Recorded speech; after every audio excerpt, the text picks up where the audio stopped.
အားလုံးပဲမင်္ဂလာပါဒီဗီဒီယိုလေးကတော့ကျွန်တော်တို့ပေါင်းလောင်းမြို့ကိုတရက်တာပေါ့နော်တွားလည်ဖြစ်ခဲ့တဲ့အမတ်တရားလေးတွေကိုပြန်ပြီးတော့တင်ဆက်ပေးထားတာပဲဖြစ်ပါတယ်ခင်ဗျ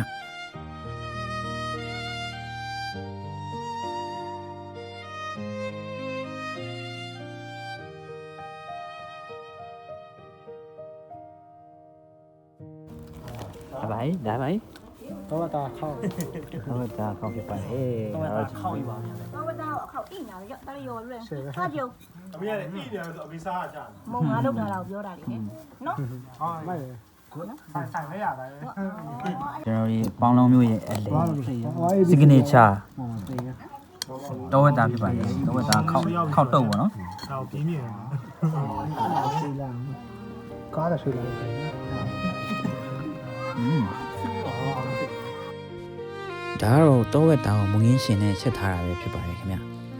ပြီးတော့ဒီဟာကကျတော့သူတို့ကပိန်းဥကိုဒီပစုံနဲ့ပေါ့နော်ဟင်းရီတောက်ဆိုင်ချက်ထားတာပေါ့နော်တော်တော်ကောင်းပါတယ်ကျွန်တော်တို့ကတော့ဒီသမင်းကိုနှစ်အိုးလောက်ကုန်စားပလိုက်တယ်ဗျသူများအိမ်ထဲမှာပေါ့နော်ကောင်းမကောင်းတော့မပြောတော့ဘူးအဲ့ဒီပြီးတော့ဒီမှာသူဟာဗာလဲဟိုငပိချက်ပေါ့နော်ငပိချက်လည်းပါသေးတယ်ဗျမနေ့ပြန်ကြရင်ကျွန်တော်စောစောထားရမှာမလို့ကျွန်တော်သမင်းစားပေးရနဲ့စကားနည်းနည်းပြောပြပြန်တော့အိတ်လိုက်ကြရပါတော့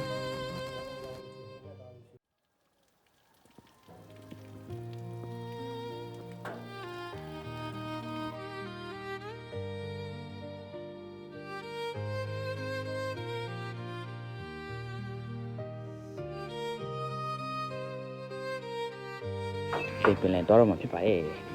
ဒါပေါ့ 안녕하세요. ။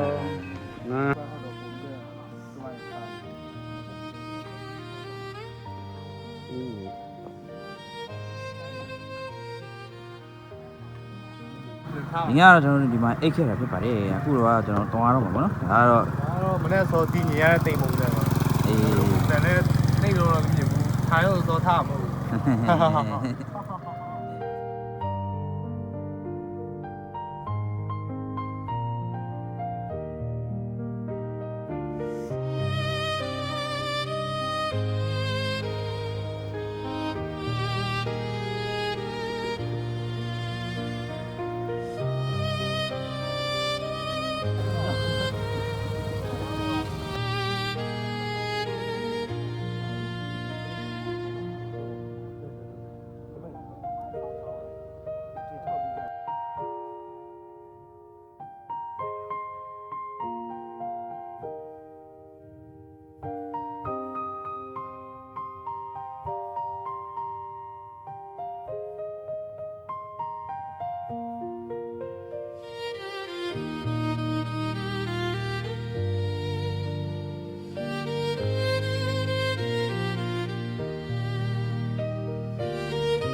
ဒီအောက်မှာမြင်နေရတဲ့ရေတွေကတော့ကျွန်တော်တို့ပေါင်းလောင်းမြစ်ပဲဖြစ်ပါတယ်။အရင်တော့ဒီမြစ်ကတော့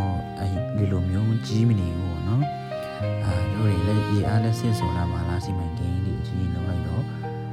ဒီလိုမျိုးပေါ့နော်။ရေပြင်ကျဲကြီးတွေဖြစ်သွားတာပေါ့နော်။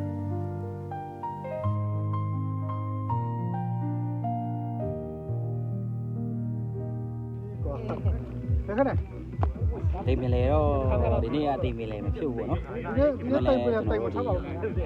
တောင်တန်းလေးတွေကြည့်ပြီးတော့မှပြန်လာခဲ့တာဖြစ်ပါတယ် အခုတော့ကောင်းပါလား